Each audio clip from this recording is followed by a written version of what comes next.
Hello students, welcome to commerce मेरी जान। Student, मेरा नाम है जेपी गर्ग और जैसा कि आपको पता है, आपके जेवीवीएनएल जूनियर अकाउंटेंट और अकाउंट ऑफिसर की पढ़ाई को बूस्ट करने के लिए, अच्छी प्रैक्टिस करने के लिए मॉक टेस्ट सीरीज हमारी स्टार्ट हो चुकी है, जिसमें टोटल 21 मॉक टेस्ट आप लोगों के होने हैं। पहला मॉक टेस्ट आप लोग दे चुके हो, जो सभी के लिए फ्री था।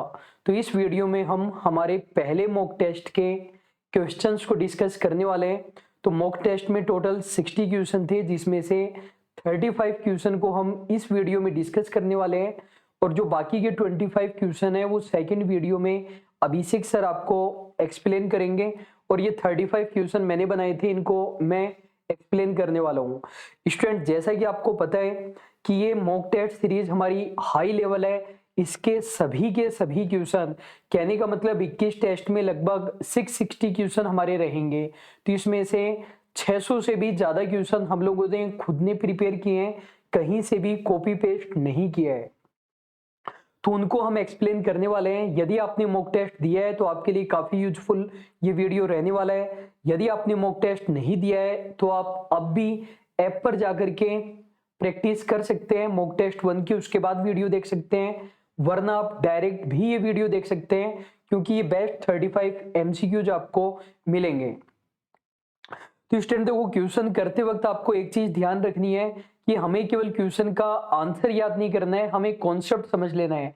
इन 35 क्वेश्चन से हम 100 से भी ज्यादा कॉन्सेप्ट्स को समझने वाले हैं। तो पहला हमारा क्वेश्चन है, विच chapter of companies act 2013 contains provisions regarding audit.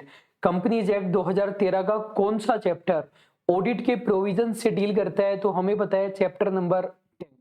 Companies act 2013 में टोटल कितने चैप्टर होते हैं? टोटल 29 चैप्टर होते हैं।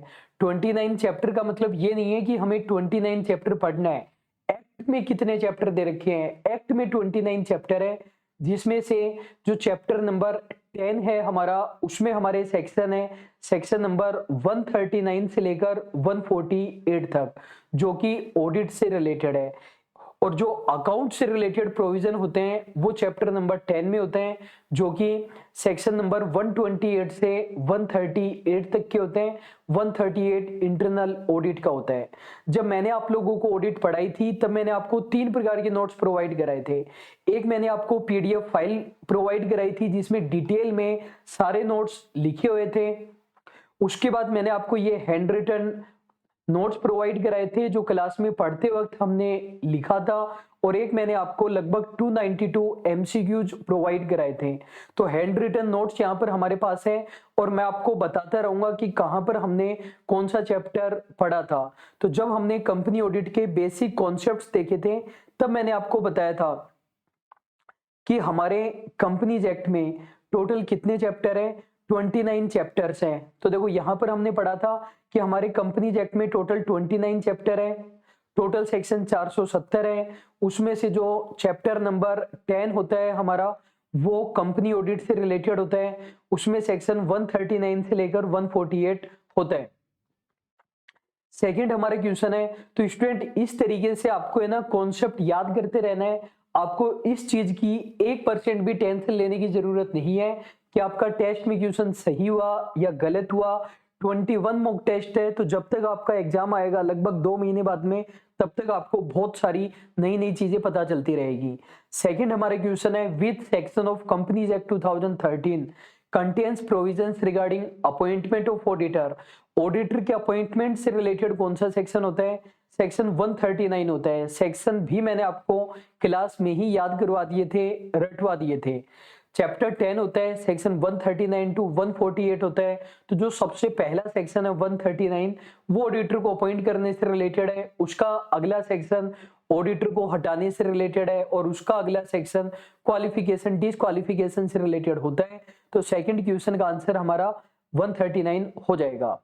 थर्ड हमारा क्वेश्चन है, first auditor of a company is appointed by. First auditor को कौन अपॉइंट करता है? By BOD within 30 days of incorporation, by BOD within 60 days of incorporation, no requirement to appoint in the year of incorporation, shall be appointed by ministry of corporate affairs. तो first auditor को appoint कौन करेगा? पहली बात, auditor को appoint करने से related हमारा सेक्शन कौन सा होता है, 139 होता है।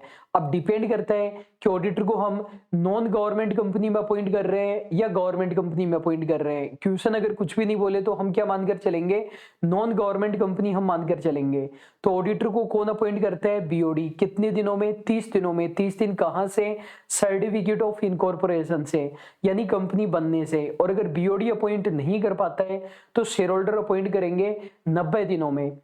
90 दिन कहां से, इनकॉर्पोरेशन से ही है, तो 30 + 60 हो गया। तो पहले क्वेश्चन का करेक्ट आंसर हमारा ए हो जाएगा, by BOD within 30 days from incorporation. अगला है हमारा term of first auditor shall be. First auditor का टर्म ऑफ ऑफिस कितना होता है, तो फर्स्ट ऑडिटर का टर्म भी हमें कहां दिया गया है, सेक्शन 139 में ही दिया गया है। तो पहला ऑप्शन यहां पर कटा हुआ है, लेकिन फर्स्ट ऑप्शन में लिखा हुआ है till conclusion of 6th AGM, 6ठी एजीएम की समाप्ति तक का। Till conclusion of first AGM, until share holder decides to remove him, no provision in companies act. तो देखो हमारा आंसर आ जाएगा till conclusion of first AGM.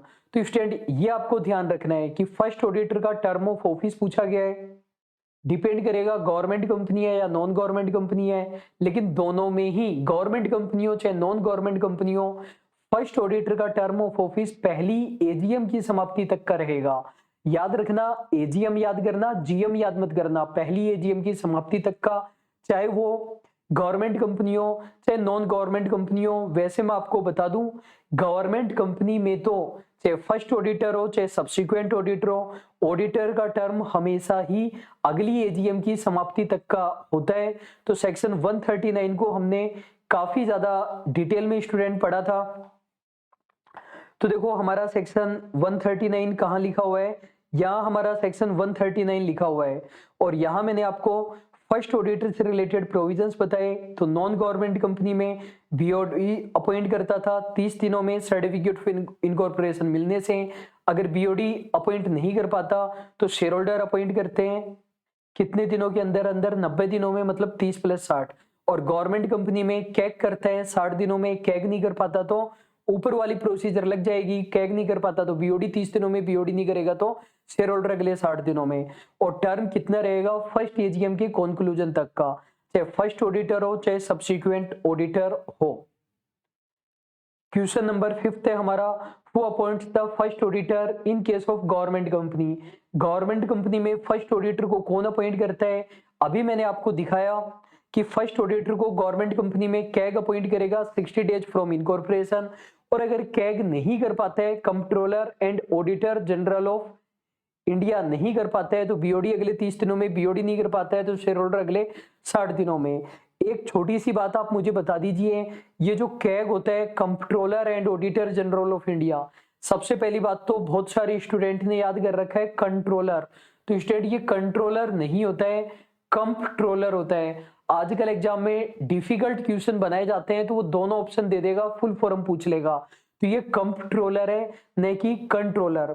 Controller and auditor general of India ये एक डिपार्टमेंट होता है या एक पर्सन होता है। तो मैंने आपको क्लास में बताया था ये एक पर्सन है स्टूडेंट। जैसे प्राइम मिनिस्टर एक पर्सन है, प्रेसिडेंट एक पर्सन है, तो ये भी हमारा एक पर्सन है। अब आप मुझे बता दीजिए कि एट प्रेजेंट भारत के कैग कौन है।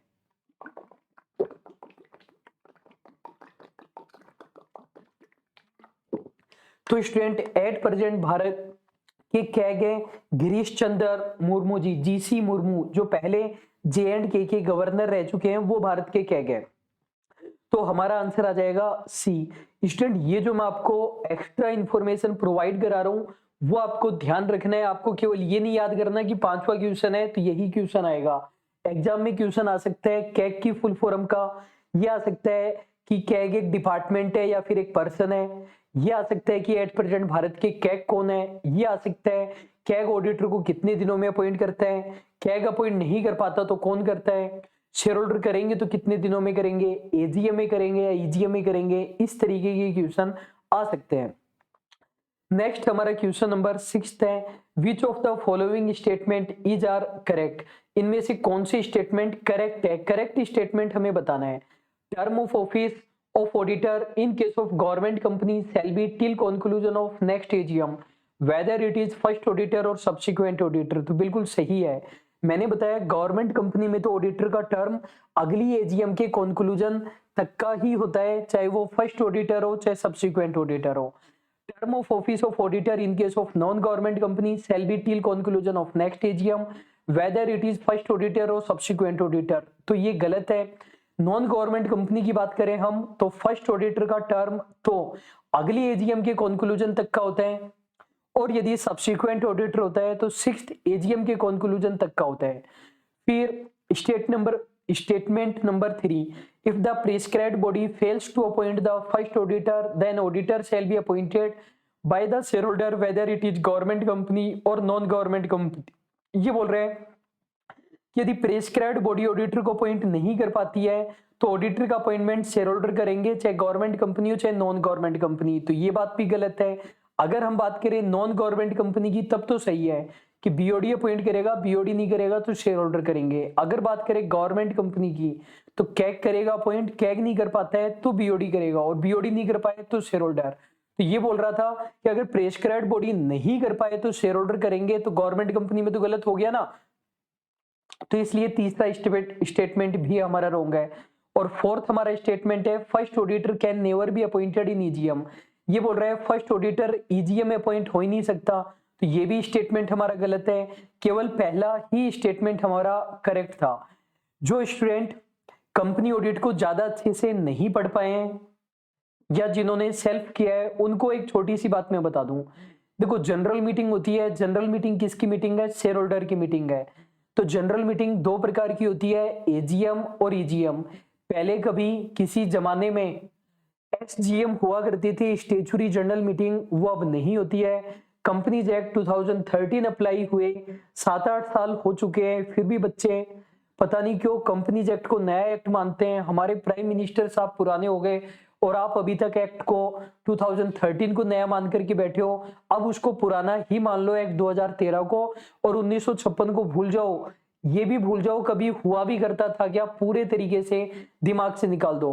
तो जनरल मीटिंग केवल दो ही होती है, एक एनुअल जनरल मीटिंग और एक एक्स्ट्रा ऑर्डिनरी जनरल मीटिंग। चाहे आप उसे ईजीएम कहो चाहे ईओजीएम कहो। एजीएम सभी कंपनियों को करानी होती है। ये एजीएम एक तरीके से कंपनी का बर्थडे है, तो कैसी भी कंपनी हो उसका बर्थडे आएगा ही आएगा, तो साल में एक करानी होती है। ईजीएम पार्टी के जैसे है, हो सकता है साल में एक भी नहीं हो सकता है साल में 1000 बार पार्टी हो जाए, तो कितनी भी ईजीएम हो सकती है।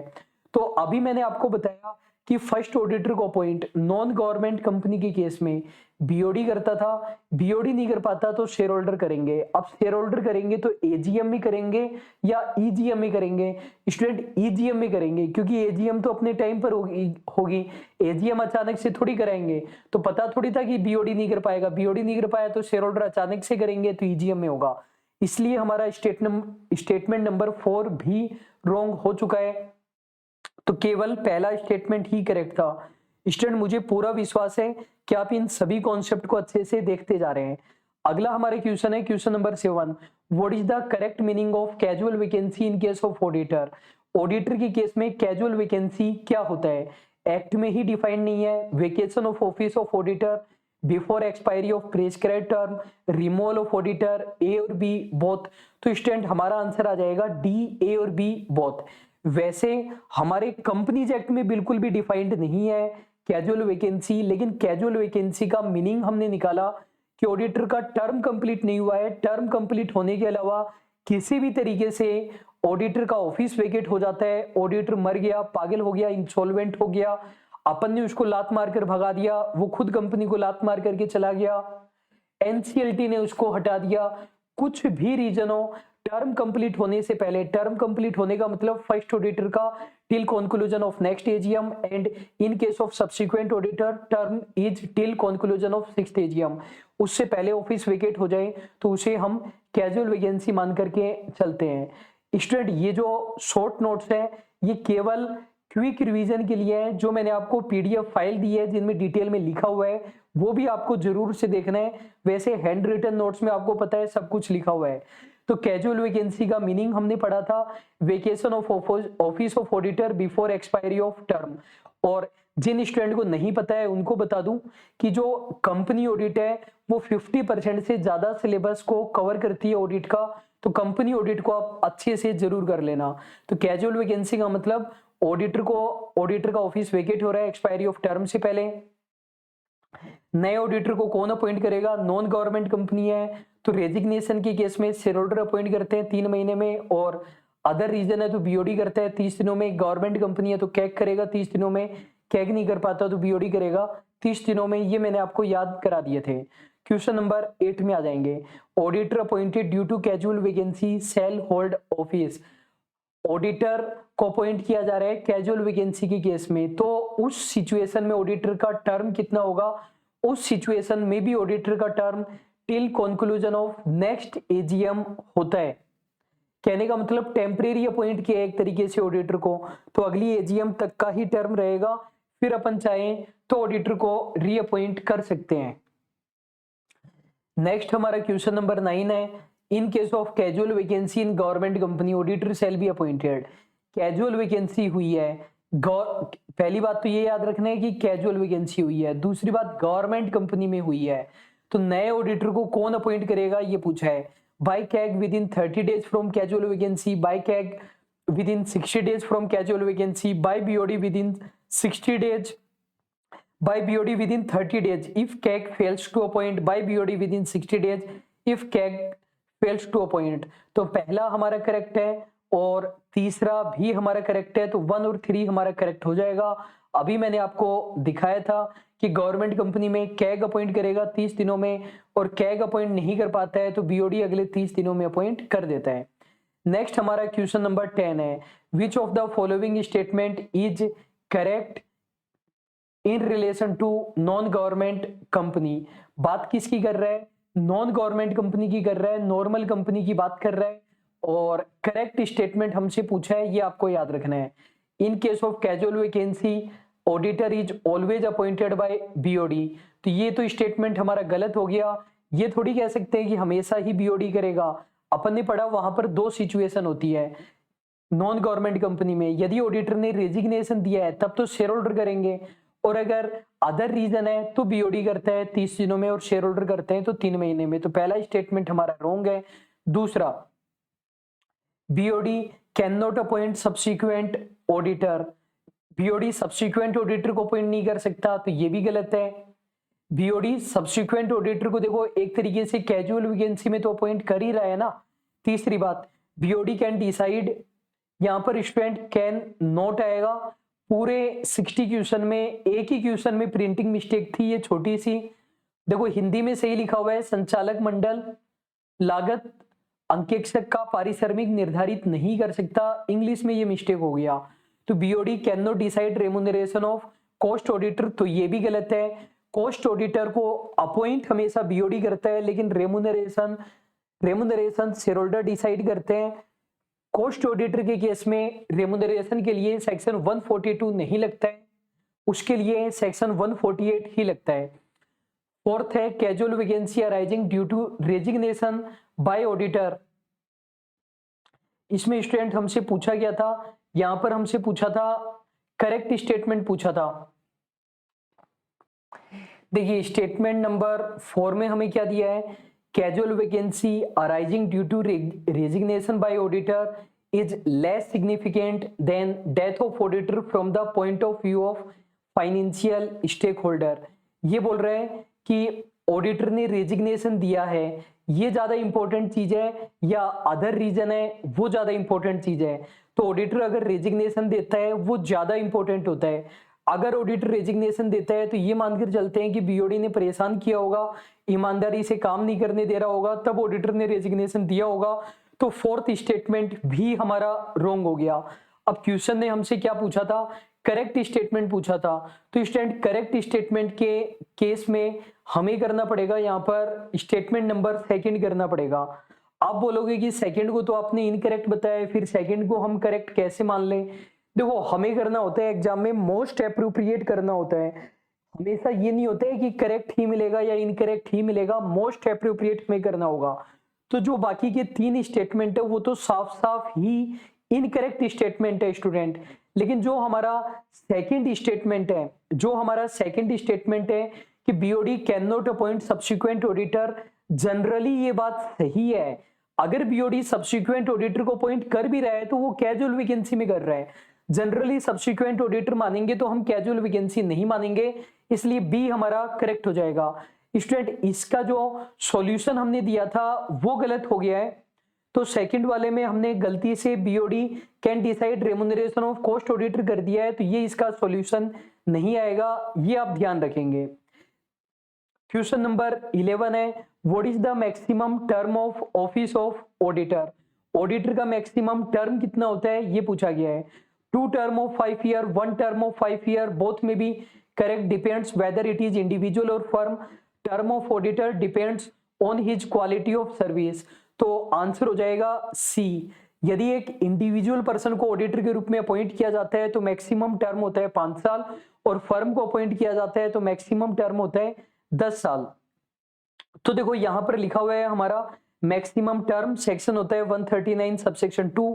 इंडिविजुअल को अपॉइंट किया तो मैक्सिमम 5 साल के लिए कर सकते हैं, फर्म को अपॉइंट किया तो 5-5 साल के 2 टर्म हो सकते हैं, 5-5 साल के 2 टर्म होंगे तो 10 साल के लिए किया। उसके बाद कूलिंग पीरियड रहेगा 5 साल तक, उसी पर्सन को अपन फिर से नहीं बना पाएंगे, चाहे इंडिविजुअल हो चाहे फर्म हो, कूलिंग पीरियड 5 साल ही होता है। लेकिन ये जो फर्म है, ये जो प्रोविजंस है मैक्सिमम टर्म के, ये कुछ कंपनीज पर नहीं लगते हैं। किस किस पर? 1 पर्सन कंपनी पर नहीं लगते हैं, स्मॉल कंपनी पर नहीं लगते हैं, 1 पर्सन और स्मॉल कंपनी पर कभी भी नहीं लगते हैं। पब्लिक और प्राइवेट कंपनी के लिए कुछ कंडीशन है, यदि पब्लिक कंपनी की पेड अप कैपिटल 10 करोड़ तक है तो नहीं लगेगा वरना लग जाएगा। प्राइवेट कंपनी की पेड अप कैपिटल 20 करोड़ तक है तो नहीं लगता है वरना लग जाएगा। पब्लिक कंपनी और प्राइवेट कंपनी हो बोरोविंग 50 करोड़ से कम है तो नहीं लगता है। पब्लिक कंपनी हो चाहे प्राइवेट कंपनी हो, पब्लिक डिपॉजिट 50 करोड़ से कम है तो नहीं लगता है वरना लग जाता है। नेक्स्ट हमारे क्वेश्चन है question number 12, which of the following statement is incorrect. Incorrect statement हमसे पूछा गया है। पब्लिक कंपनी में भी लिस्टेड और अनलिस्टेड, तो ये बात तो सही है, करेक्ट है, तो ये तो हमारा आंसर नहीं आएगा। Listed company always require audit committee, ये बात भी सही है, तो ये भी नहीं आएगा। Private company never require audit committee, ये भी सही है, ये भी हमारा आंसर नहीं आएगा। Auditor must be A member of audit committee, तो ये हमारा इनकरेक्ट है, तो ये हमारा आंसर आ जाएगा। तो देखो ऑडिट कमेटी को हमने पढ़ा था सेक्शन 177 को, तो यहां पर हमने पढ़ा था सेक्शन 177 को। ऑडिट कमेटी में मेंबर कौन होता है? ऑडिट कमेटी में मेंबर स्टूडेंट डायरेक्टर्स होते हैं, ऑडिटर मेंबर नहीं होता है। कम से कम 3 होने चाहिए, मैक्सिमम कितने भी हो सकते हैं, और जितने भी मेंबर हो 50% से ज्यादा इंडिपेंडेंट डायरेक्टर होने चाहिए।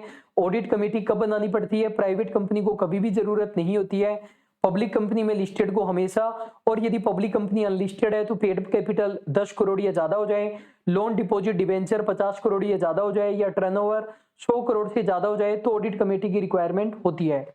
क्वेश्चन नंबर 13 है हमारा, which form is required to be submitted to company ROC and CAG by auditor in case of resignation by him. यदि ऑडिटर रेजिग्नेशन देता है, ऑडिटर अपनी मर्जी से रेजिग्नेशन दे रहा है, तो कंपनी को भेजना पड़ेगा, आरओसी को भी फॉर्म भेजना पड़ेगा, और गवर्नमेंट कंपनी है तो कैग को भी भेजना पड़ेगा।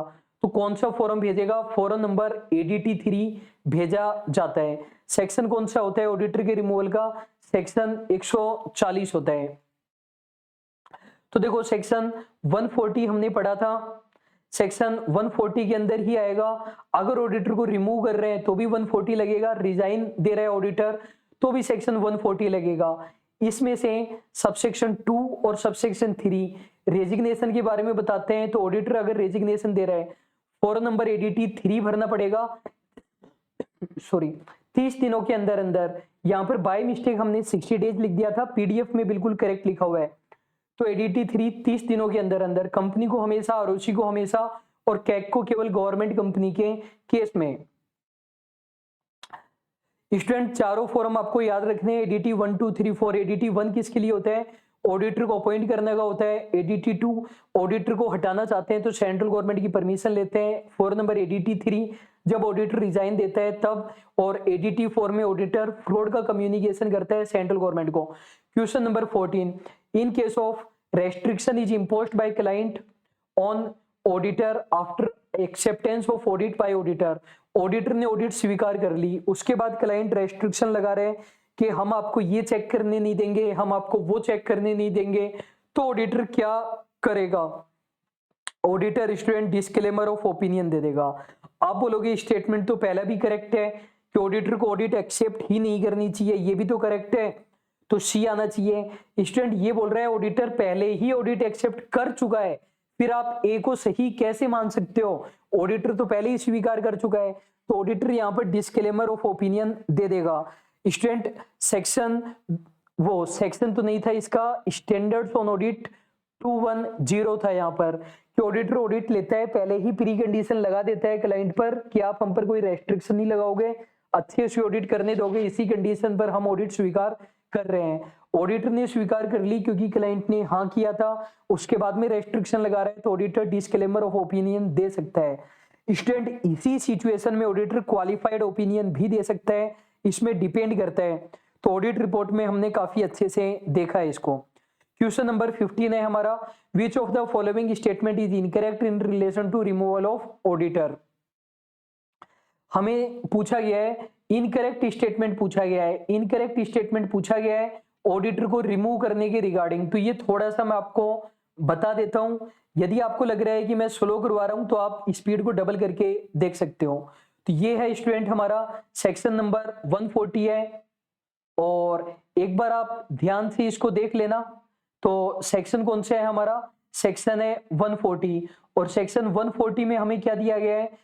रिमूवल भी सेक्शन 140 में है और रेजिग्नेशन भी सेक्शन 140 में है। रिमूवल दो प्रकार का होता है, आफ्टर टर्म और बिफोर टर्म। आफ्टर टर्म हमने इस सेक्शन में नहीं पढ़ा, वो 139 का पार्ट है। टर्म से पहले हटा रहे हैं वो सेक्शन 140 में आता है। तो टर्म से पहले भी एजीएम और ईजीएम में हटाया जा सकता है। तो सेक्शन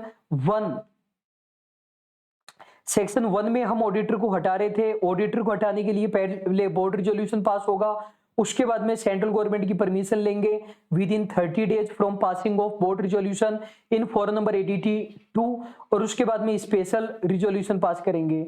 जिस ऑडिटर को हटाया जा रहा है या ऑडिटर ने रेजिग्नेशन दिया है, अगर ऑडिटर रेजिग्नेशन दे रहा है 2 और 3, तो रेजिग्नेशन हमने अभी देखा, ऑडिटर फॉर नंबर 83 फाइल करेगा कंपनी आरओसी और कैग को। फिर पॉइंट नंबर सबसेक्शन 4 हमने पढ़ा कि ऑडिटर को एजीएम में हटाया जा रहा है, तो ऑडिटर को एजीएम में हटा देंगे। हटाया जा रहा है तो उसे एक स्पेशल नोटिस का राइट मिलेगा, रिटर्न रिप्रेजेंटेशन का ऑडिटर को राइट मिलेगा। सबसेक्शन 5 भी इंपॉर्टेंट था, ऑडिटर को एनसीएलटी हटा रहा है। स्टूडेंट ध्यान से देखना आप मेरी बात, बहुत सारे स्टूडेंट कह रहे थे कि जो क्वेश्चन नंबर 15 है वो रॉन्ग है। रॉन्ग नहीं है स्टूडेंट, बिल्कुल करेक्ट है। अगर कोई क्वेश्चन गलत होगा तो मैं स्वीकार करूंगा, गलती करना इंसान का काम है। तो जो क्वेश्चन नंबर 10 था उसमें आंसर गलत हो गया था और एक प्रिंटिंग मिस्टेक हो गई थी, मैंने माना। क्वेश्चन नंबर 15 बिल्कुल करेक्ट है। तो सबसेक्शन 5 क्या कहता है? ऑडिटर को कौन हटाता है? एनसीएलटी हटाता है। कब हटाता है? फ्रॉड के केस में हटाता है। हटा एनसीएलटी रहा है, लेकिन नए ऑडिटर को कौन अपॉइंट करेगा? सेंट्रल गवर्नमेंट अपॉइंट करेगी। यदि यहाँ पर आपको अच्छे से नजर नहीं आ रहा है, पीडीएफ में आप जरूर देख लेंगे। और ये जो सबसेक्शन 1 है, यहाँ पर शेयर होल्डर हटा रहे हैं, शेयर होल्डर रहे हैं, स्पेशल रिजोल्यूशन पास करके सेंट्रल गवर्नमेंट की परमिशन ले रहे हैं। तो किसी भी सिचुएशन में सेंट्रल गवर्नमेंट नहीं हटाती है। तो देखो हमसे पूछा है रिमूवल ऑफ ऑडिटर के बारे में कौन सा इनकरेक्ट है? Provisions are content under section 140, तो ये तो बिल्कुल करेक्ट है। हमसे इनकरेक्ट जानना चाहता है, NCLT can remove the auditor in case of fraud, तो ये भी सही है, तो ये भी हमारा आंसर नहीं आएगा। NCLT can not remove the auditor in case of fraud, action can be taken only by CG, तो ये स्टूडेंट ये हमारा गलत हो जाएगा। सेंट्रल गवर्नमेंट नहीं हटाती है फ्रॉड के केस में, एनसीएलटी हटाता है, अपॉइंट सीजी करती है। Form number 82 is required to be submitted to CG to obtain permission to remove the auditor, ये भी सही है, तो ये भी हमारा आंसर नहीं आएगा। तो हमारा आंसर सी हो जाएगा। Question number 16, which of the following authority are not eligible to appoint auditor in any circumstances? किस बॉडी को किसी भी सिचुएशन में ऑडिटर को अपॉइंट करने का राइट नहीं है? सेंट्रल गवर्नमेंट कभी ऑडिटर को अपॉइंट करती है क्या? अभी मैंने बताया, यदि एनसीएलटी ऑडिटर को हटा देता है in case of fraud, then new auditor shall be appointed by CG. BOD कभी ऑडिटर को अपॉइंट करता है क्या? बिल्कुल करता है। First auditor is appointed by BOD within 30 days from incorporation of company, and also in case of casual vacancy other than resignation auditor is appointed by BOD. Shareholder करते हैं क्या? बिल्कुल करते हैं। फर्स्ट ऑडिटर को भी करते हैं, सब्सिक्वेंट को भी करते हैं, तो सभी एलिजिबल है। डी हमारा करेक्ट आंसर हो जाएगा। Question number 17, which section of companies act 2013 require provisions regarding remuneration of auditor? Auditor का रेम्यूनरेशन कौन से सेक्शन में दिया गया है? सेक्शन 142 में दिया गया है। याद रखेंगे, सेक्शन के एग्जाम में क्वेश्चन आएंगे स्टूडेंट, अपने मन से अजम्पशन मत बना लेना। हम लोग क्या करते हैं, जो हमें नहीं आता उसके लिए एक अजम्पशन बनाते हैं कि ये एग्जाम में नहीं आएगा, जबकि यदि आपको गवर्नमेंट जॉब लेनी है तो अजम्पशन ये बनाना जो हमें नहीं आता वही एग्जाम में आएगा। Question number 18, which of the following standards on auditing is related to internal audit. पूछा क्या है, स्टैंडर्ड पूछा है। 200, 610, 138 बी एंड सी। बहुत सारे स्टूडेंट ने बी एंड सी कर दिया। स्टूडेंट कैसे कर सकते हो, सेक्शन 138 तो सेक्शन होता है इंटरनल ऑडिट का, और इसने स्टैंडर्ड पूछा है। स्टूडेंट एग्जाम में यदि 2-3 क्वेश्चन से रह जाओगे मेरिट में आने से तो आपको बहुत ज्यादा दुख होगा। तो एग्जाम में बिल्कुल ध्यान से क्वेश्चन पढ़ करके हमें करना है, इसीलिए ऐसे कंफ्यूजन वाले क्वेश्चन हमने बनाए हैं। क्वेश्चन नंबर 19, स्टूडेंट एक मॉक टेस्ट को बनाने में हमें 10 घंटे से भी ज्यादा का टाइम लगा है और उसके बाद में भी छोटी मोटी प्रिंटिंग मिस्टेक रह जाती है।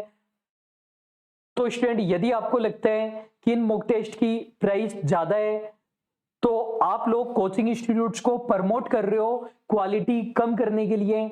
आप लोग यदि ये चाहती हो कि 200-400 रुपए में हमें 20-30 मॉक टेस्ट मिल जाएं तो बिल्कुल मिल जाएंगे। फिर क्वेश्चन इधर उधर से कॉपी पेस्ट करेंगे, न आपको सॉल्यूशन प्रोवाइड कराएंगे केवल आंसर की, और सॉल्यूशन भी प्रोवाइड कराएंगे तो इधर उधर से कॉपी पेस्ट, फैसला आपका है। हमारा टारगेट है, हमें ज्यादा स्टूडेंट नहीं चाहिए जो सीरियसली पढ़ना चाहते हैं, डेप्थ में पढ़ना चाहते हैं, बहुत बढ़िया प्रैक्टिस करना चाहते हैं, उन्हीं स्टूडेंट की हमें रिक्वायरमेंट है।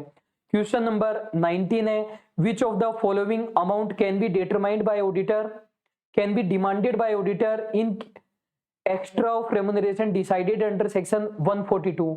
142 में ऑडिटर का रेम्यूनरेशन डिसाइड हो गया था, अब ऑडिटर कुछ एक्स्ट्रा पैसे मांग रहे हैं, तो किस चीज के एक्स्ट्रा पैसे मांग सकता है? तो देखो सेक्शन 142 हमने पढ़ा था, और सबसे पहले शायद 142 ही हमने पढ़ा था, बिल्कुल। तो ये हमारा सेक्शन 142 है। फर्स्ट ऑडिटर का रेम्यूनरेशन बीओडी डिसाइड करता है, सब्सिक्वेंट का शेयर होल्डर, लेकिन शेयर होल्डर चाहे तो बीओडी को भी परमिशन दे सकते हैं, शेयर होल्डर बता सकते हैं। ऑडिटर के रेम्यूनरेशन में क्या क्या इंक्लूडेड है, ऑडिटर को कोई फैसिलिटी दी गई वो इंक्लूडेड है, ऑडिटर ने खर्चे किए वो भी इंक्लूडेड है, लेकिन क्या एक्सक्लूडेड है? अगर ऑडिटर कोई अदर सर्विस दे रहा है, टैक्स के बारे में एडवाइस दे रहा है, वो इस रेम्यूनरेशन में इंक्लूडेड नहीं है, उसके पैसे ऑडिटर अलग से मांग सकता है। तो यही पूछा गया है, ऑडिटर किस चीज के पैसे अलग से मांग सकता है? Fees for services provided other than audit expenses incurred by auditor, both the above, none of the above. तो स्टूडेंट हमारा आंसर आ जाएगा ए। ऑडिटर अगर अदर अलाउड सर्विसेज दे रहा है, सर्विसेज ऐसी होनी चाहिए जो सीए एक्ट में अलाउड हो, वो दे रहा है तो उसकी फीस अलग से मांग सकता है। Question number 20, in case of company audit scope of audit is determined by. अगर कंपनी ऑडिट हो रही है, ऑडिट सोल प्रोप्राइटर या पार्टनरशिप फर्म की नहीं हो रही है, कंपनी की हो रही है, तो ऑडिटर क्या क्या चेक करेगा ये कौन बताएगा? कंपनीज एक्ट बताएगा, स्टैंडर्ड्स ऑन ऑडिटिंग बताएगा, दोनों बताएंगे, या क्लाइंट और ऑडिटर अपनी मर्जी से डिसाइड कर लेंगे? तो दोनों बताएंगे। जैसे हमारा सेक्शन 143, जैसे हमारा सेक्शन 143 और 143 में हमने पढ़ा था, सबसेक्शन 1 पढ़ा था, सबसेक्शन 3 पढ़ा था, कारो 2020 पढ़ा था, तो वो एक तरीके से ऑडिट का स्कोप ही तो बता रहा था कि ऑडिटर क्या क्या चेक करेगा। और बहुत सारे हमारे एसेज वगैरह वो भी हमने काफी डिटेल में पढ़े था, लगभग 2.5 घंटे का वीडियो था ऐसे वाला हमारा, तो वो सब मिलकर ऑडिटर का स्कोप डिसाइड करते हैं। Question number 21, which section deals with the definition of financial statement in case of company. Company के फाइनेंशियल स्टेटमेंट की डेफिनेशन पूछी गई है, तो कहां दी गई है? सेक्शन 240 में। स्टूडेंट दो सेक्शन आप याद रखेंगे, 240 में फाइनेंशियल स्टेटमेंट का मीनिंग दिया गया है, और सेक्शन 2 सबसेक्शन 41 में फाइनेंशियल ईयर का मीनिंग दिया गया है। तो स्टूडेंट हमने फाइनेंशियल स्टेटमेंट का मीनिंग पढ़ा था। फाइनेंशियल स्टेटमेंट में कितनी चीजें आती थी? फाइनेंशियल स्टेटमेंट में 5 चीजें आती थी, और 5 चीजें हमारी क्या क्या थी? तो देखो कहां हमने देखा था, ये देखा था हमने फाइनेंशियल स्टेटमेंट। कंपनी के केस में सेक्शन 2 सबसेक्शन 40, फाइनेंशियल स्टेटमेंट में 5 चीजें आती है। P&L, balance sheet, cash flow statement, statement of change in equity and जो भी साथ में अटैच किया जाता है।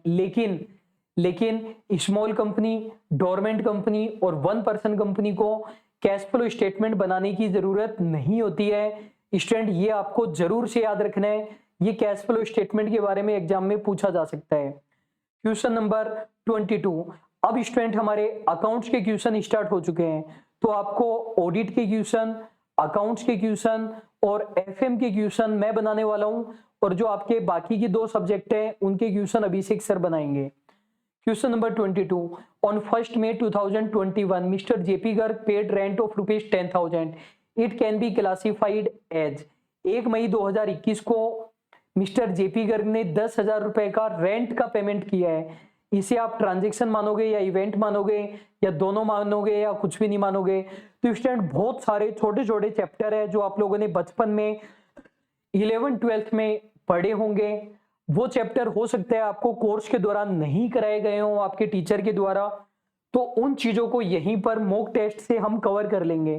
तो ये हमारा कॉन्सेप्ट है छोटा सा कि ट्रांजैक्शन क्या होता है, इवेंट क्या होता है। एक लाइन के अंदर समझा रहा हूं, जो इवेंट होते हैं वो ट्रांजैक्शन का रिजल्ट होता है। इवेंट ट्रांजैक्शन का रिजल्ट होता है। जैसे परचेज करना, परचेज मतलब गुड्स परचेज करना, ये तो एक ट्रांजैक्शन है। परचेज करने से कैश हमारी कम हो गई या क्रेडिटर हमारे बढ़ गए, स्टॉक हमारा बढ़ गया, ये इवेंट होता है। तो 10,000 रुपए का रेंट का पेमेंट किया है, ये क्या एक ट्रांजैक्शन है। और इवेंट किसको मानेंगे इस ट्रांजैक्शन में? 10,000 रुपए से कैश बैलेंस कम हो गया या बैंक बैलेंस कम हो गया या फिर आउटस्टैंडिंग रेंट कम हो गया या फिर प्रॉफिट हमारा कम हो गया, वो सब इवेंट होता है। आई होप आपको कॉन्सेप्ट समझ में आ चुका है। Question number 23। If concept of conservatism is applied then it may result in. यदि कंजर्वेटिज्म को फॉलो किया जाता है, रूढ़िवादिता को फॉलो किया जाता है, तो इसका परिणाम क्या होता है? तो स्टूडेंट देखो, 2 प्रकार के लोग होते हैं, एक होते हैं एग्रेसिव लोग और एक होते हैं कंजर्वेटिव लोग। स्टूडेंट ये मत सोचना कि आप सोचो हमें पता है कंजर्वेटिज्म क्या होता है। जो मैं बता रहा हूं आप मेरी बात सुनो।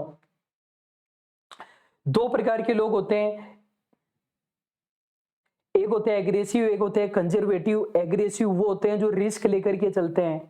कंजर्वेटिव वो होते हैं जो बहुत ज्यादा डरे हुए रहते हैं, बिल्कुल भी रिस्क नहीं लेते हैं। यदि अपन एग्रेसिव लोग हैं तो बाइक के अंदर थोड़ा सा ही पेट्रोल है, जेब में भी पैसे नहीं है, बाइक कहीं पर भी रुक सकती है, फिर भी अपन निकल गए। वो एग्रेसिव लोग हैं जो रिस्क लेकर के चलते हैं। कंजर्वेटिव लोग हैं, बाइक की टंकी बिल्कुल फुल रखेंगे, जेब में भी बहुत सारे पैसे हैं, पैसे भी चारों जेब में अलग अलग कहीं खो गए तो क्या होगा, उसके बाद में भी पुलिस वालों को देखते हुए बिल्कुल तरीके से चलते हैं, वो कंजर्वेटिव लोग हैं। तो कंजर्वेटिव वाले क्या करते हैं, अगर नुकसान होने की संभावना होती है ना उसको तो मान लेते हैं, प्रॉफिट होता है उसको नहीं मानते हैं। जैसे जो बच्चे एग्रेसिव होते हैं उनका पेपर अगर गलत खराब भी होगा ना, वो बोलेंगे बहुत बढ़िया पेपर हो गया भाई अपना तो।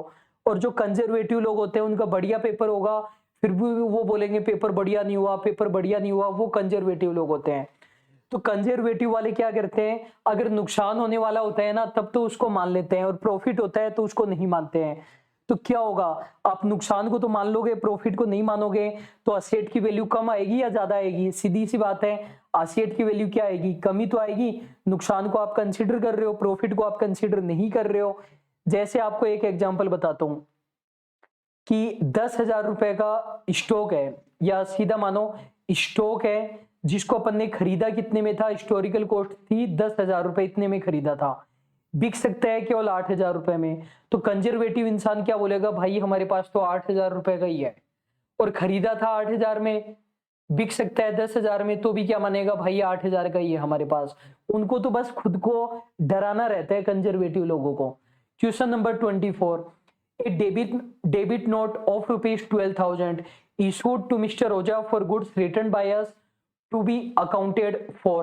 हमने मिस्टर ओझा से गुड्स खरीदा था, अब हमने ओझा को गुड्स वापस कर दिया, परचेज रिटर्न हो गया हमारा, तो हमने डेबिट नोट इशू किया है। हमने इशू किया है डेबिट नोट, नहीं कि उसने, वो करता तो क्रेडिट नोट करता, हमने किया है डेबिट नोट इशू। तो ये किस में आएगा, बीआर बुक में आएगा, परचेज बुक में आएगा, जर्नल प्रॉपर में आएगा, परचेज रिटर्न में आएगा, परचेज रिटर्न में आ जाएगा। स्टूडेंट एक बात तो बता दो आप मेरे को, परचेज बुक में क्या आता है? यदि आप ये बोल रहे हो परचेज बुक में हम गुड्स परचेज करते हैं तो परचेज बुक में आता है, स्टूडेंट बिल्कुल गलत बोल रहे हो आप। यदि हम गुड्स उधार में खरीदते हैं तभी परचेज बुक में आता है। अगर गुड्स कैश में खरीदा तो परचेज बुक में नहीं आता है। इसी तरीके से अपन ने उधार में गुड्स खरीदा था, वो वापस किया तभी परचेज रिटर्न में आएगा। कैश में खरीदा था, वो वापस किया तो परचेज रिटर्न में नहीं आता है। जो ट्रांजैक्शन किसी भी सब्सिडरी बुक में नहीं आता, वो किस में आता है? वो जर्नल प्रॉपर में आता है।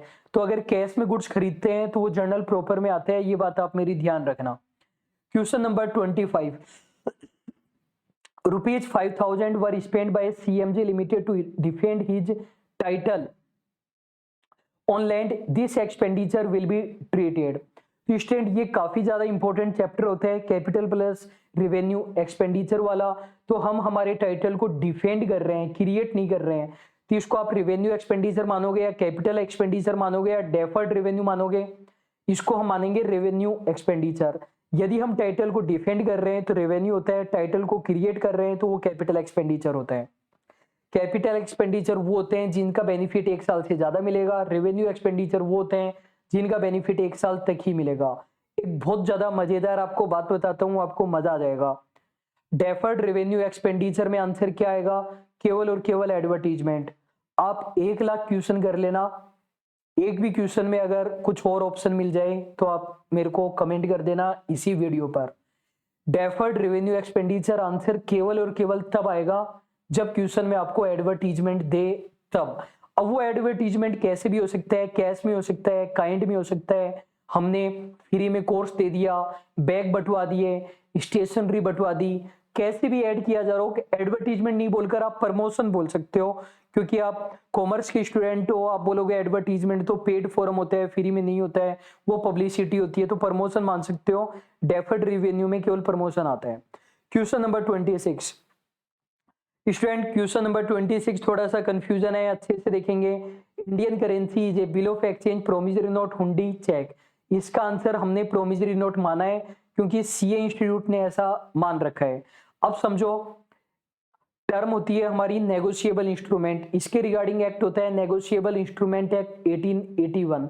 नेगोशिएबल इंस्ट्रूमेंट 3 प्रकार के होते हैं, बिल ऑफ एक्सचेंज होता है, प्रोमिसरी नोट होता है और चेक होता है। तो वैसे हमारा नेगोशिएबल इंस्ट्रूमेंट एक्ट 1881 ये कहता है कि इंडियन करेंसी पर प्रोमिसरी नोट वाले प्रोविजन नहीं लगेंगे। ये बात बिल्कुल करेक्ट है कि provisions relating to promissory note are not applicable on Indian currency. लेकिन जो इंडियन करेंसी है उसका नेचर स्टूडेंट प्रोमिसरी नोट का ही होता है। लिखा भी होता है नोट पर कि मैं धारक को 2000 रुपए देने का वचन देता हूं, तो वो प्रोमिसरी नोट ही है। हालांकि डिमोनेटाइजेशन के दौरान ये वचन तोड़ दिया गया था। क्वेश्चन नंबर 27 बहुत ही शानदार क्वेश्चन है स्टूडेंट, इससे बढ़िया क्वेश्चन हो ही नहीं सकता। आज का इस मॉक टेस्ट का ये क्वेश्चन ऑफ द टेस्ट है। Maximum number of partner in case of partnership firm में भी, पार्टनरशिप फर्म में मैक्सिमम पार्टनर कितने हो सकते हैं? तो स्टूडेंट आप मेरी बात ध्यान से सुन लेना। मैक्सिमम नंबर ऑफ पार्टनर की लिमिट कहां दी गई है? Section 464 of companies act 2013। बिल्कुल सही पहचाने आप, पार्टनर की लिमिट कंपनीज एक्ट में दी गई है, न कि पार्टनरशिप एक्ट में। पार्टनरशिप एक्ट कुछ नहीं कहता। तो कंपनीज एक्ट 2013 सेक्शन 464 हेडिंग होती है इलीगल एसोसिएशन। ये बोलते हैं कि यदि व्यक्तियों का कोई समूह है, एसोसिएशन ऑफ पर्सन है, उसका ऑब्जेक्टिव यदि प्रॉफिट कमाना है तो मैक्सिमम मेंबर उतने हो सकते हैं जितने सेंट्रल गवर्नमेंट बताए। लेकिन सेंट्रल गवर्नमेंट 100 से ज्यादा नहीं बता सकती, लेकिन एट प्रेजेंट गवर्नमेंट ने केवल 50 ही बता रखे हैं। मतलब मैक्सिमम पार्टनर कितने हो सकते हैं? 50 हो सकते हैं। लेकिन सेंट्रल गवर्नमेंट 100 तक बढ़ा सकती है, लेकिन एट प्रेजेंट तो 50 ही है। तो डी हमारा करेक्ट आंसर हो जाएगा। 50 in every situation but CG में increase the limit up to 100। Student यदि आप 10 और 20 अगर किसी बुक्स में पढ़ रहे हो ना, तो मैं आपको बिल्कुल सही बोल रहा हूं, उस बुक्स को आप बिल्कुल मतलब कबाड़ी वाले को दे देना, उस बुक्स को पढ़ने की जरूरत नहीं है। आप बोलोगे सर एक ही तो प्रोविजन गलत हुआ है, ये पुराना आ गया तो क्या हो गया? स्टूडेंट जो ऑथर अपनी बुक में पार्टनर की लिमिट 10 और 20 दे रहा है, इसका मतलब 8 साल से उसने बुक को चेंज नहीं किया है। ये तो मैंने आपको बता दिया कि ये प्रोविजन गलत है, तो आप सोच सकते हो 8 साल के अंदर क्या-क्या चेंज हुआ होगा। कंपनीज एक्ट 2013 आने के बाद में भी company amendment act 2015, company amendment act 2017 और बहुत सारे अमेंडमेंट आ चुके हैं, तो कम से कम उस बुक को आप मत पढ़िए, ये मेरी आपसे रिक्वेस्ट है, बाकी आप खुद समझदार हैं। Question number 28, limit of maximum number of partner is given in. अभी अपन ने पढ़ा कहां दी गई है, केवल और केवल कंपनीज एक्ट में दी गई है। क्वेश्चन नंबर 29, स्टूडेंट एक बात आप सोच रहे होंगे कि अकाउंट्स के अंदर ये कंपनी के क्वेश्चन क्यों आ रहे हैं, तो स्टूडेंट मैं आपको बता दूं कि कंपनी लॉ वैसे तो हमारे कोर्स में नहीं है, लेकिन डायरेक्टली तो नहीं है, लेकिन कंपनी लॉ से रिलेटेड आपको कुछ चीजें देखकर जानी है। शेयर कैपिटल से रिलेटेड प्रोविजन आपको कंपनी लॉ के देख करके जाने हैं, अकाउंट्स में पूछेगा। टाइप्स ऑफ कंपनीज भी आपको देख करके जाना है। कंपनी ऑडिट को तो आप डिटेल में पढ़कर ही जाने वाले हैं। जनरल मीटिंग भी स्टूडेंट आप पढ़ करके जाएंगे। वैसे कंपनी लॉ के लिए अलग से एक वीडियो मैं लेकर के आऊंगा 2 घंटे का। सोचा तो है मैंने कि फ्री में सभी को यूट्यूब पर अवेलेबल करा दें, लेकिन स्टूडेंट सारा मूड खराब हो जाता है जब इतने बढ़िया क्वेश्चन मैं आपको यूट्यूब पर प्रोवाइड करा रहा हूं और कुछ नेगेटिव लोग इस वीडियो को भी डिसलाइक करके जाते हैं, तो हमें लगता है कि पढ़कर तो केवल पेड स्टूडेंट को ही जाना है, तो उन्हीं को ही प्रोवाइड करा देते हैं। क्वेश्चन नंबर 29 है हमारा, which of the following statement is correct. आप लोगों को लगता होगा कि 40 मिनट का वीडियो 40 मिनट में बन जाता है, ये हमें पता है कितनी देर में बनता है, और मैं आपको गारंटी से बोलता हूं मॉक टेस्ट में हमने 10 घंटे से कम नहीं लगाए। 60 क्वेश्चन बनाना, उनके प्रोविजंस को चेक करना, उनके सॉल्यूशन लिखना, हिंदी और इंग्लिश में कन्वर्ट करना और क्वेश्चन में मिस्टेक नहीं होने देना, और उसके बाद एक्सप्लेनेशन वीडियो भी बनाना। Question number 29, which of the following statement is correct. Correct statement हमसे पूछा गया है, after applicability of companies act 2013 a company can not issue share at discount, there is no amendment regarding issue of share at discount, debenture can also not be issued at discount. A and C, हमारा answer आ जाएगा ए। Student section होता है 53। मैंने आपको बताया share capital को आपको पढ़कर जाना पड़ेगा कंपनी लॉ में। एग्जाम में न्यूमेरिकल क्वेश्चन 3-4 ही आएंगे 60 में से, बाकी के सभी क्वेश्चन ऐसे ही आएंगे। और 21 मॉक टेस्ट होने हैं, तो सभी प्रकार के क्वेश्चन, सभी टॉपिक की प्रैक्टिस हम आपको करा देंगे। सेक्शन 53 ये कहते हैं कि कंपनी डिस्काउंट पर शेयर इशू नहीं कर सकती। आप बोलोगे सर अकाउंट्स में तो हमने पढ़ा है करती है। स्टूडेंट वो पहले होते थे प्रोविजन, फिर भी अकाउंट्स में प्रैक्टिस के तौर पर आप कर सकते हो, लेकिन शेयर डिस्काउंट पर इशू नहीं हो सकते। इसका एक एक्सेप्शन होता है, जरूर याद रखना, sweat equity shares. Sweat equity share का सेक्शन होता है 54, तो स्वेट इक्विटी शेयर को डिस्काउंट पर इशू कर सकते हैं, वरना नहीं कर सकती है कंपनी। डिबेंचर को कर सकती है, नहीं कर सकती है डिस्काउंट पर। डिबेंचर के लिए तो सेक्शन 53 ने मना ही नहीं किया, तो डिबेंचर को कर सकते हैं, डिस्काउंट पर इशू शेयर को नहीं कर सकते। एक और एक्सेप्शन होता है, री इशू कर सकते हो आप डिस्काउंट पर। तो ए हमारा करेक्ट आंसर हो जाएगा। Question number 30, following are the factor affecting goodwill except. इनमें से कौन सा फैक्टर गुडविल को अफेक्ट नहीं करता है, ये पूछा गया है। Nature of business, efficiency of management, technical know how, location of business. D हमारा आंसर आ जाएगा। लोकेशन ऑफ बिजनेस कभी भी गुडविल को अफेक्ट नहीं कर सकता कि हमारा कस्टमर दिल्ली में रहता है, जयपुर में रहता है, मुंबई में रहता है। Question number 31, which one of the following is the main objective of FM. FM के वैसे तो बहुत सारे ऑब्जेक्टिव होते हैं, लेकिन सबसे मेन ऑब्जेक्टिव होता है वेल्थ मैक्सिमाइजेशन। यदि इस क्वेश्चन को आपने केवल हिंदी में पढ़ा तो गलत हो सकता है, क्योंकि वेल्थ मैक्सिमाइजेशन के लिए कोई हिंदी वर्ड बढ़िया सा है नहीं, तो धन अधिकतमकरण होता है। तो वेल्थ मैक्सिमाइजेशन एफएम का मेन ऑब्जेक्टिव है। स्टूडेंट बहुत बढ़िया बात बता रहा हूं, ध्यान से सुन लेना, रटना नहीं है। वेल्थ मैक्सिमाइजेशन का ही दूसरा नाम होता है नेटवर्थ को बढ़ाना। नेटवर्थ को बढ़ाने का मतलब होता है इक्विटी शेयर की मार्केट प्राइस बढ़ाई जा रही है। तो ये सभी चीजें आप याद रखना, क्वेश्चन घुमा फिरा करके आएंगे। एक क्वेश्चन से मैं आपको 4-5 कॉन्सेप्ट क्लियर करने की कोशिश कर रहा हूं। Question number 32, which method does not consider the time value of money. इनमें से कौन सा मेथड है जो टाइम वैल्यू ऑफ मनी को कंसिडर नहीं करता। क्वेश्चन किसका है, कैपिटल बस्टिंग का क्वेश्चन है। कैपिटल बस्टिंग और ratio analysis most important chapter माने जाते हैं एफएम में। NPV, internal rate of return, ARR, profitability index, तो सी हमारा आंसर हो जाएगा। आपको पता है बाकी के सभी 3 डिस्काउंटेड मेथड है और अकाउंटिंग रेट ऑफ रिटर्न या average rate of return discounted method नहीं होता है। Question number 33, the appropriate ratio for indicating liquidity crisis. Liquidity crisis को शो करने वाला एप्रोप्रिएट रेशियो कौन से है? Operating ratio, sales ratio, current ratio, acid test ratio. तो वैसे तो ये दोनों ही हमारे सही है, करंट रेशियो और एसिड टेस्ट रेशियो दोनों से ही हम लिक्विडिटी चेक करते हैं, लेकिन जो एसिड टेस्ट रेशियो होता है वो ज्यादा इमीडिएट लिक्विडिटी को चेक करता है। आप मेरे को एक बात बताइए, लिक्विडिटी का मतलब क्या होता है? लिक्विडिटी का मतलब होता है जिस एसेट को हम जितनी जल्दी कैश में कन्वर्ट कर सकते हैं वो उतनी ज्यादा लिक्विड होती है। तो नॉन लिक्विड एसेट क्या होती है? नॉन लिक्विड एसेट स्टूडेंट कुछ भी नहीं होता है। यदि आपने कहीं पढ़ा है नॉन लिक्विड एसेट तो वो आपने गलत पढ़ा है। कुछ टीचर और कुछ बच्चे क्या करते हैं, वो चीजों को याद करते हैं, उनको लगता है कोई चीज बुक में लिख दी गई है इसलिए वो करेक्ट हो जाती है। बुक में पढ़ पढ़कर लोग पता नहीं क्या क्या बन चुके हैं। तो लिक्विडिटी लिक्विड एसेट होता है, नॉन लिक्विड नहीं होता है। कम लिक्विड और ज्यादा लिक्विड आप बोल सकते हो। जो जल्दी कैश में कन्वर्ट हो सकता है वो ज्यादा लिक्विड है और जो धीरे धीरे कैश में कन्वर्ट होगा वो कम लिक्विड है। तो करंट रेशियो तो होता है हमारा current asset upon current liability और एसिड टेस्ट रेशियो होता है quick asset upon current liability. तो जो एसिड टेस्ट रेशियो होता है वो ज्यादा इमीडिएट लिक्विडिटी को चेक करता है। तो डी हमारा करेक्ट आंसर हो जाएगा। स्टूडेंट मेरे बताने के बाद में भी आपको कोई कंफ्यूजन रह जाए तो आप कमेंट बॉक्स में बता देंगे, मैं आपकी वो कंफ्यूजन भी दूर कर दूंगा।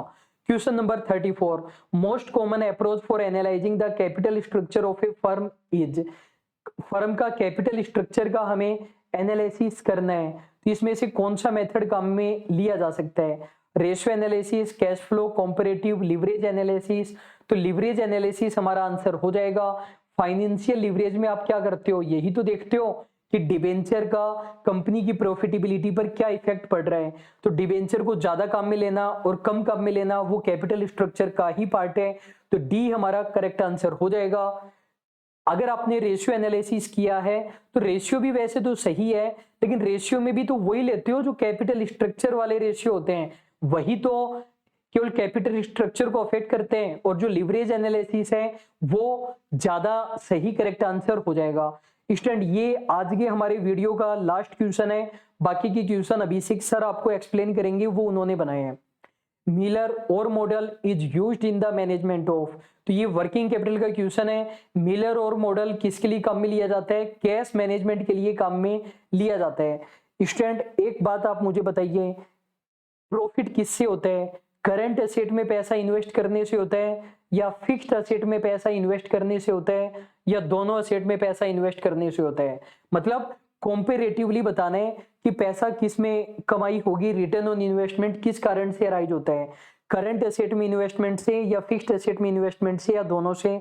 आंसर आएगा फिक्स्ड एसेट में इन्वेस्टमेंट से। यदि आप पूरा पैसा कैश में रखते हो, कहीं इन्वेस्ट ही नहीं कर रहे हो, तब आपको बेनिफिट थोड़ी होगा, तो फिक्स्ड एसेट में इन्वेस्टमेंट करना पड़ता है। करंट एसेट में पैसे को इन्वेस्ट करके रखना अपनी मजबूरी है, कैश अपन को रखनी पड़ेगी, थोड़ा बहुत पैसा बैंक में रखना पड़ेगा, raw material, WIP, finish goods, debtor, ये सब रखना हमारी मजबूरी है। तो हमने कैश की एफडी करा दी। कैश किस में जमा करा दी? हमने एफडी में करा दी, फिक्स्ड डिपॉजिट में करा दी। ये फिक्स्ड एसेट है या करंट एसेट है? ये हमारी फिक्स्ड एसेट है। ये मत कहना स्टूडेंट कि कैश तो हमारा करंट एसेट होता है, अगर आपने एफडी करा दी है तो वो हमारी फिक्स्ड एसेट है। अब हम यदि एफडी को तुड़वा करके कैश में कन्वर्ट करेंगे, एफडी को तुड़वा करके कैश में कन्वर्ट करेंगे तो उससे नुकसान होगा, क्योंकि फिक्स्ड एसेट करंट एसेट में कन्वर्ट हो रही है।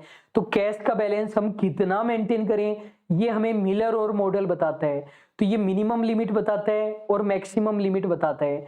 जैसे इन्होंने मिनिमम लिमिट बता दी 5,000 रुपए, मैक्सिमम बता दी 50,000 रुपए, ये बिजनेस के अकॉर्डिंग बता दी। तो ये क्या बोलते हैं, 50,000 से ज्यादा रुपए कैश में मत रखो। यदि 60,000 रुपए है तो 10,000 की एफडी करा दो, 70,000 है तो 20,000 की करा दो, और 5,000 से कम तो होना ही नहीं चाहिए आपके पास कैश। 5,000 से भी कम हो गया ना, 4,000 हो गया, तो एफडी को तुड़वा लो। तो कहने का मतलब जो कैश का बैलेंस है वो इन दोनों के बीच में होना चाहिए। और ये जो मिनिमम और मैक्सिमम लिमिट है ये हर बिजनेस के लिए अलग अलग फॉर्मूले से सेट की जाती है। तो स्टूडेंट आई होप आपको समझ में आया होगा। ये हमारा मॉक टेस्ट 1 था। इसका पार्ट 2 अभी थोड़ी ही देर में अभिषेक सर लेकर के आ रहे हैं। यदि आप मॉक टेस्ट परचेज करना चाहते हैं तो स्टूडेंट आप परचेज कर सकते हैं। ये पहला टेस्ट था, इसके अलावा 20 मॉक टेस्ट और होने हैं और सभी को इसी तरीके से हम एक्सप्लेन करेंगे। लगभग 660 एमसीक्यू है। आप ज्यादा नहीं भी मानो तो एक एमसीक्यू से 4 कॉन्सेप्ट हमारे क्लियर होंगे। 4 कॉन्सेप्ट क्लियर होने का मतलब इनसे हमारे 2660 कॉन्सेप्ट क्लियर हो रहे हैं। लगभग पूरा कॉन्सेप्ट क्लियर हो रहा है। ऑलरेडी काफी सारे स्टूडेंट हमारे पास है। तो ये नहीं होना चाहिए कि पहले आप आगे चल रहे थे और ये जो 2 महीने हमारा एग्जाम थोड़ा डिले हो रहा है, इस वजह से आपकी पोजीशन थोड़ी वीक रह जाए। अभी के लिए बस इतना ही। Thank you so much.